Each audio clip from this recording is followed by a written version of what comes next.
कहानी शुरू होती है 1988 में। पंजाब का एक मशहूर गायक अमर सिंह चमकीला अपने करियर के टॉप पर था, लेकिन कुछ लोगों को उसकी ये कामयाबी रास नहीं आ रही थी। और उसी साल 8 मार्च को जब चमकीला अपनी पत्नी अमरजोत के साथ महसामपुर गांव में लाइव परफॉर्म करने गया, जिसे पंजाब में अखाड़ा करना भी कहते हैं, जैसे ही चमकीला और अमरजोत अपनी गाड़ी से उतरे, उन्हें गोली मारकर मार दिया गया और साथ ही उनके 2 साथियों को भी। लेकिन असली कहानी शुरू होती है चमकीला के बचपन से। बचपन में वो अपने आसपास के माहौल को ऑब्जर्व करता, माहौल भी वो जिसमें नाजायज संबंधों की बात होती हो, अश्लील हरकतें होती हो, शादियों में औरतें वल्गर गाने गाती। उसकी उम्र के बच्चों को वो चीजें समझ में नहीं आती, लेकिन चमकीला जानबूझकर इन सब चीजों को समझने की कोशिश करता और बाद में जो बातें निकलकर उसके सामने आती उन्हें उस उम्र में चमकीला शब्दों में पिरोता, एक तरीके से लिरिक्स बनाता। साल 1977 चमकीला 17 साल का हो गया। वो लुधियाना में एक मोजे बनाने वाली फैक्ट्री में काम कर रहा था, लेकिन उसके दिमाग में हर वक्त बस गाने चलते रहते। चमकीला अपनी गरीबी और किस्मत से तंग रहता,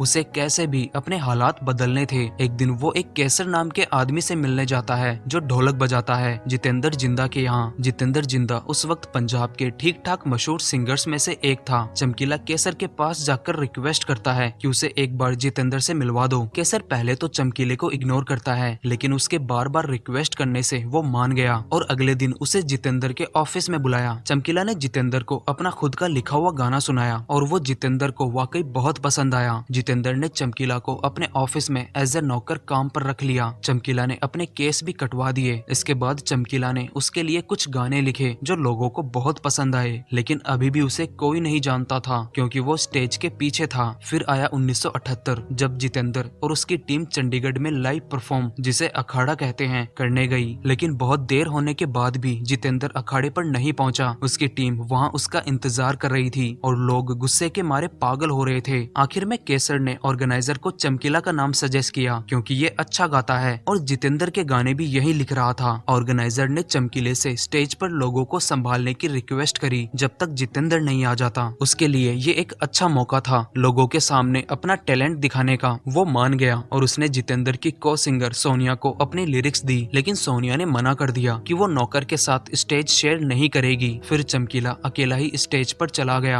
अपना एक वल्गर गाना लेकर। लोग वहाँ बहुत गुस्सा थे, लेकिन जैसे ही उसने गाना शुरू किया लोगों का गुस्सा शांत हो गया और लोग नाचने लगे। लोगों का अचानक रिएक्शन बदलता देख सोनिया भी स्टेज पर आ गई और जो गाना वो गा रहे थे वो एडल्ट था, लेकिन लोगों को खूब पसंद आया। जितेंद्र के आते ही चमकीले को माइक से साइड कर दिया गया, लेकिन अब जनता जितेंद्र को नहीं चमकीले को सुनना चाहती थी। जनता के द्वारा जितेंद्र को वहाँ गाने नहीं दिया गया और इस बात ने जितेंद्र को थोड़ा इनसिक्योर फील करवाया। कुछ दिनों बाद जितेंद्र अखाड़े के लिए कनाडा चला गया, लेकिन वो सोनिया को लेकर नहीं गया, उसकी जगह दूसरे सिंगर को ले गया। इस बात से सोनिया और उसका मैनेजर जितेंद्र से बहुत नाराज थे। मैनेजर को चंडीगढ़ में जो हुआ वो सब याद था, तो उसने डिसाइड किया कि वो सोनिया और चमकीला की नई जोड़ी बनाएगा और उसने ऐसा ही किया। चमकीला और सोनिया अखाड़े में उस वक्त के वल्गर गाने गाने लगे जो चमकीला खुद ही लिखता था। फिर 1981 में दोनों का साथ में पहला रिकॉर्डेड एल्बम रिलीज हुआ जिसका नाम था बापू साडा गुम हो गया। एल्बम रिलीज होते ही सुपर हिट हो गया, लेकिन उस एल्बम से जो कमाई हुई चमकीला को उसमें से कुछ भी नहीं मिला। और जब वो मैनेजर से अपना हिस्सा मांगने गया तो मैनेजर ने उसे बेइज्जत करके अपने ऑफिस से निकाल दिया। ये बेइज्जती उसके दिल पर लग गई। उसने सोच लिया कि वो अब अपने तरीके से काम करेगा और उसे मालूम था कि लोगों को क्या सुनना पसंद है। चमकीला वहीं फुटपाथ पर अपना बोर्ड लगाकर बैठ गया और अखाड़े का ऑर्डर आने का इंतजार करने लगा। कुछ दिनों के इंतजार के बाद आखिरकार उसे एक अखाड़ा मिल गया। उसने अपना बेस्ट दिया, फिर एक के बाद एक अखाड़े उसे मिलते रहे। चमकीले ने ज्यादा पैसे देकर अपना ऑफिस वहीं बनाया जहां पहले सोनिया का था। चमकीला की किस्मत चमकने लगी, लेकिन हर बार उसे अपने को सिंगर ढूंढने में परेशानी होती क्योंकि चमकीला का गाना थोड़ा एनर्जेटिक होता, इसीलिए कोई भी फीमेल सिंगर उसके साथ ज्यादा काम नहीं कर पाती। बहुत सारी लड़कियों के साथ काम करने के बाद चमकीला को आखिरकार अमरजोत मिली। अमरजोत को पहली नजर में देखते ही चमकीला को उससे प्यार हो गया, लेकिन वो अपनी मर्यादा नहीं भूलता। चमकीला ने अमरजोत को अपने ऑफिस के पास में ही एक कमरा दिला दिया रहने के लिए। दोनों दिन भर साथ में गाने की प्रैक्टिस करते। दोनों ने फिर साथ में अखाड़ों में बहुत सारे वल्गर गाने गाए। जोड़ी सुपर हिट हो गई। दोनों ने फिर साथ में अपना पहला रिकॉर्डेड एल्बम रिलीज किया जिसका नाम था मित्रा में खंड बन गई। वो एल्बम भी हिट हो गया। महीनों तक साथ काम करते करते अमरजोत भी चमकीला को पसंद करने लगी। साथ में दोनों ने और भी एल्बम रिलीज किए। एक दूसरे के लिए दोनों के दिल में क्या था ये बात दोनों को पता थी और एक रात दोनों फिजिकल भी हो जाते हैं। लेकिन कुछ ही दिनों बाद अमरजोत के पापा उसके पास आकर उसको अपने साथ वापस ले जाने आए, क्योंकि चमकीला और अमरजोत को साथ काम करते कई महीने हो चुके थे और चमकीला कंवारा था। तो अमरजोत के पापा को डर था कि कहीं दोनों के बीच चक्कर न चलने लग जाए। अमरजोत ने ये बात केसर को बताई और केसर ने चमकीला को। दोनों की जोड़ी अब तभी बच सकती है जब दोनों शादी कर लें, और वो भी जितना जल्दी हो सके। अगले ही दिन दोनों ने बिना अपने अपने परिवार को बताए शादी कर ली। और जब रात को केसर और चमकीला साथ शराब पी रहे थे तब चमकीला को मारने कुछ लोग आते हैं। केसर ने सोचा कि शायद अमरजोत के परिवार के लोग हैं और वो बहुत ज्यादा गुस्सा है, लेकिन चमकीला ने बताया कि ये लोग अमरजोत के परिवार से नहीं बल्कि गुरमेल के परिवार से हैं। गुरमेल चमकीला की पहली पत्नी है। चमकीला की शादी पहले ही हो चुकी थी, लेकिन ये बात उसने किसी को नहीं बताई। गुरमेल के परिवार ने अगले दिन पंचायत बैठाकर चमकीला को सजा दिलवाने की कोशिश की, लेकिन चमकीला ने पहले ही गाँव वालों को अपनी तरफ कर रखा था। चमकीला जैसे ही अच्छे पैसे कमाने लगा था, उसने अपने गांव के लोगों की बहुत मदद कर रखी थी, इसीलिए सारे गांव के लोग चमकीला के सपोर्ट में ही बोल रहे थे। इसीलिए चमकीला के खिलाफ कोई फैसला नहीं निकला, लेकिन चमकीला ने गुरमेल का ध्यान रखने का भी वादा किया। पंचायत का झमेला खत्म करने के बाद चमकीला अमरजोत के पास गया।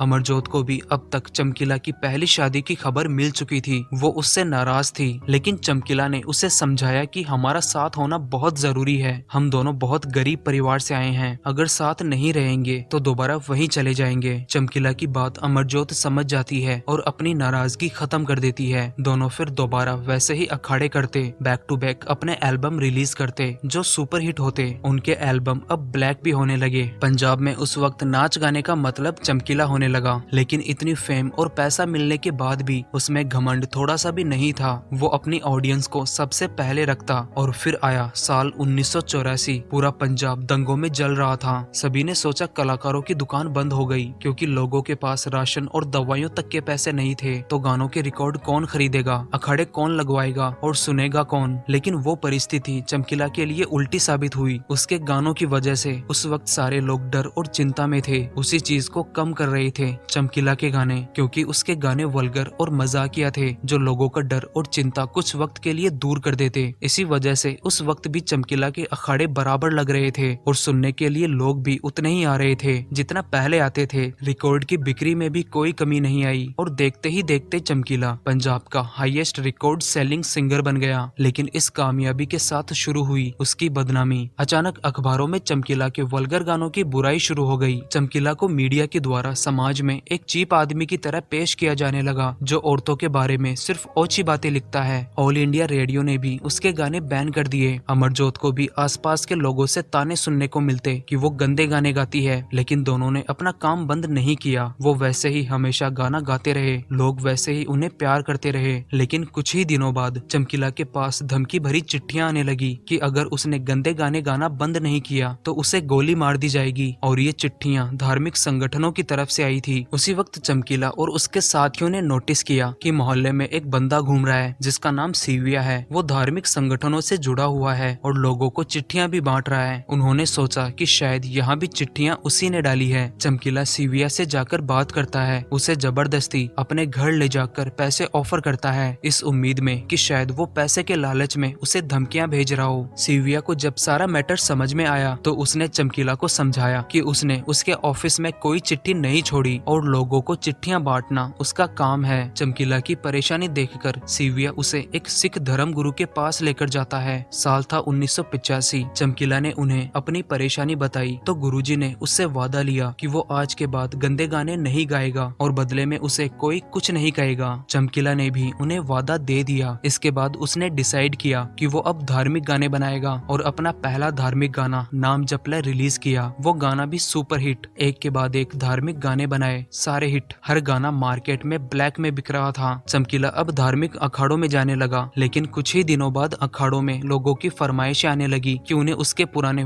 वल्गर गाने सुनने हैं। चमकीला उन्हें बहुत मना करता, लेकिन लोग इसी की फरमाइश करते और धीरे धीरे लोगों की फरमाइश पर उसने दोबारा अखाड़ों में अपने पुराने एडल्ट गाने गाना शुरू कर दिया। अब चमकीले की ऑडियंस दो भागों में टूट गई, एक जो उसे पसंद करती और दूसरी उसके गंदे गाने गाने की वजह से उसे गालियां देती। चमकीला के धार्मिक एल्बम रिलीज होने की वजह से उस पर ये एलिगेशन लगने लगे कि वो कुछ आतंकियों को सपोर्ट कर रहा है। उसे अब समझ में नहीं आ रहा था कि वो क्या करे और कहाँ जाए। उसके दिमाग में कंफ्यूजन का एक जाल बन गया था। उसने फिर अपने दिमाग को साफ किया और पुराने वाला चमकीला बन गया। पंजाब के बाद उसने बहरीन में अखाड़े किए और बहरीन के बाद कनाडा में साल 1987। लेकिन चमकीला कनाडा केसर को नहीं लेकर गया, क्योंकि उसे मालूम था केसर कनाडा जाने के बाद दोबारा वापस कभी नहीं आएगा। केसर भी इस बात से बहुत नाराज हुआ। इसके बाद दोनों ने कभी एक दूसरे से बात नहीं की। चमकीला और अमरजोत कनाडा में भी अपने अखाड़े कर रहे थे। शो पूरे हाउसफुल जा रहे थे। शो पॉपुलर होने से वहाँ भी वो धर्म गुरुओं के हाथ चढ़ गए। चमकीला को ये तो समझ में आ चुका था कि ये जो बदनामी उसकी हो रही है, ये सब एक साजिश है बाकी सिंगर्स की,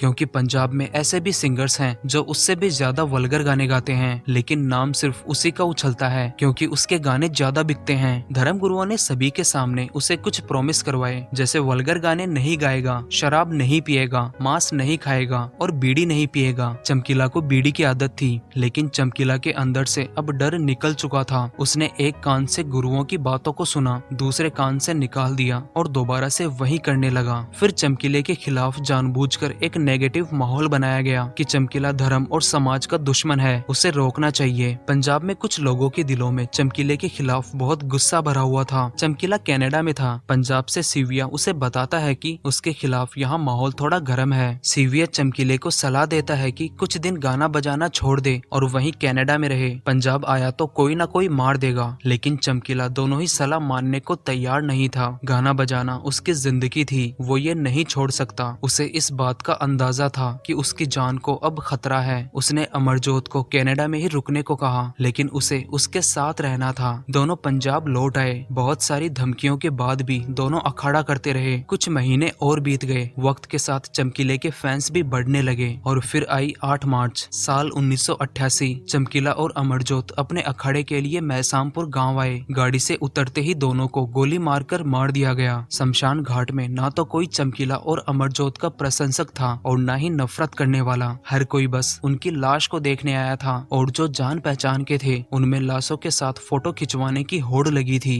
जिस चमकीले को मीडिया इतने दिन समाज पर कलंक बता रही थी, मरने के बाद अचानक वो उनकी नजरों में हीरो बन गया। मारने की जिम्मेदारी किसी संगठन ने नहीं ली। पुलिस ने भी कुछ वक्त बाद फाइल बंद कर दी और यहीं पर ये कहानी खत्म हो जाती है। यहाँ तक पहुँच गए हो तो वीडियो को लाइक करें। चैनल पर पहली बार आए हैं तो चैनल को सब्सक्राइब करें और बेल आइकन को भी जरूर प्रेस करें। तो मिलते हैं अगले वीडियो में एक नई मूवी के साथ।